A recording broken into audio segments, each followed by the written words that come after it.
അടുത്ത് വരുന്ന ഒരു പതിവ് ചോദ്യമാണ് ഈ സബ്സിഡിനെ കുറിച്ച്. അപ്പം സബ്സിഡി നിലവിൽ എപ്പോൾ വരെയാണ് നമുക്ക് അവൈലബിൾ ആയിട്ടുള്ളത്?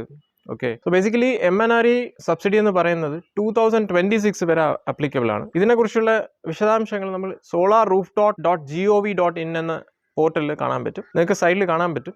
അപ്പോൾ ഇതിൽ നമ്മൾ സ്റ്റെപ്പ് വൈസ് ഡീറ്റെയിൽസ് കൊടുത്തിട്ടുണ്ട്.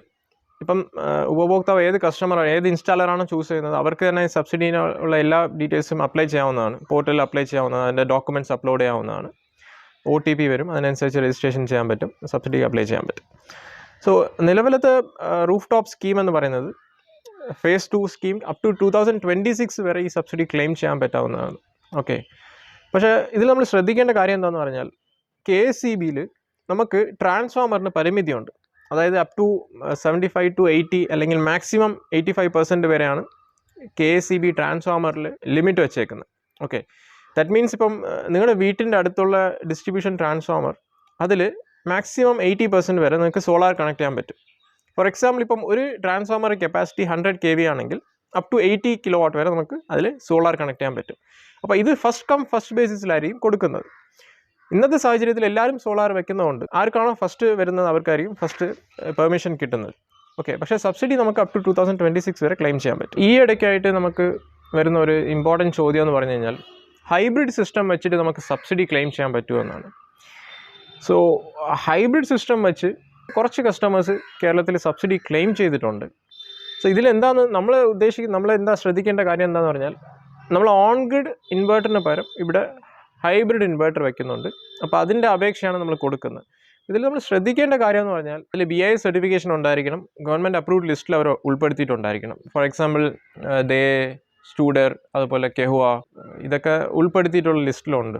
അപ്പം ഈ ഇൻവേർട്ടേഴ്സ് വെച്ച് കഴിഞ്ഞാൽ നമുക്ക് അതിൻ്റെ സർട്ടിഫിക്കേഷൻ അപ്ലോഡ് ചെയ്യാവുന്നതാണ്. ആസ് ഓൺ ഗ്രിഡ് എങ്ങനെയാണോ നമ്മൾ സബ്സിഡി അപ്ലൈ ചെയ്യുന്നത് അതുപോലെ തന്നെയാണ് ഹൈബ്രിഡിൽ എക്സ്ട്രാ നമുക്ക് ബാറ്ററി വരുന്നുണ്ട്. അതുപോലെ lead acid or lithium battery choose ചെയ്യാവുന്നതാണ്. അടുത്ത വരുന്ന ഒരു പതിവ് ചോദ്യം എന്ന് പറയുമ്പം സബ്സിഡി എമൗണ്ട് എത്രയാണ്, സബ്സിഡി എങ്ങനെയാണ് കിട്ടുന്നത്, സബ്സിഡി കഴിഞ്ഞിട്ടുള്ള തുകയാണോ എങ്ങനെയാണെന്ന്.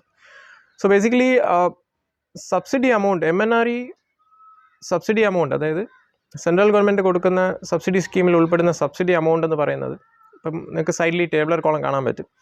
3 kilowatt around 43,974 rupees maximum amount ആണ്. അതുപോലെ 5 kilowatt 58,000 സംതിങ് വരുന്നുണ്ട്. 10 kilowatt 94,000 സംതിങ്. 3, 4, 5, 6, 7, 8, 10 kilowatt ഇങ്ങനെ നമ്മൾ മാക്സിമം കിലോവാട്ടിന് ഓരോ സബ്സിഡി എമൗണ്ട് വരുന്നുണ്ട്. നിങ്ങൾക്ക് സൈഡിൽ കാണാൻ പറ്റും എത്രയാണ് എമൗണ്ട് ഡീറ്റെയിൽസ് എന്നുള്ളത്. അപ്പോൾ ഇത് ടോട്ടലി 40% ആണോ എന്ന് പറഞ്ഞാൽ അല്ല. ആദ്യത്തെ 3 kilowatt ബെഞ്ച് മാർക്ക് കോസ്റ്റിൻ്റെ 40% ആണ് സബ്സിഡി പറയുന്നത്. പിന്നെ വരുന്ന ഓരോ കിലോവാട്ടിന് 20%. അതായത് പരമാവധി മാക്സിമം കിട്ടാവുന്ന ഒരു പ്രോജക്റ്റിൽ കിട്ടാവുന്ന സബ്സിഡി എമൗണ്ടാണ് ഈ കാണുന്ന സബ്സിഡി എമൗണ്ട് എന്ന് പറയുന്നത്. സോ ഇത് സബ്സിഡി ഇൻസ്റ്റലേഷൻ കഴിഞ്ഞതിന് ശേഷം ഉപഭോക്താവിന് ഡയറക്റ്റ്ലി അവരുടെ ബാങ്ക് അക്കൗണ്ടിലേക്കായിരിക്കും ക്രെഡിറ്റ് ആവുന്നത്. ഓക്കെ, സബ്സിഡി കഴിഞ്ഞിട്ടുള്ള തുക എന്ന് പറയുന്നത് സൗര സ്കീമിലായിരുന്നു. ഓക്കെ, സൗര സ്കീമിന് നിങ്ങൾക്ക് അറിയാൻ പറ്റും, ഡിഫറെൻറ്റ് സ്കീമായിരുന്നു. സൗര സ്കീമും സെൻട്രൽ ഗവൺമെൻറ് സബ്സിഡി തന്നെയാണ്, പക്ഷേ അത് KSEB നേരിട്ട് ചെയ്ത സ്കീമാണ്.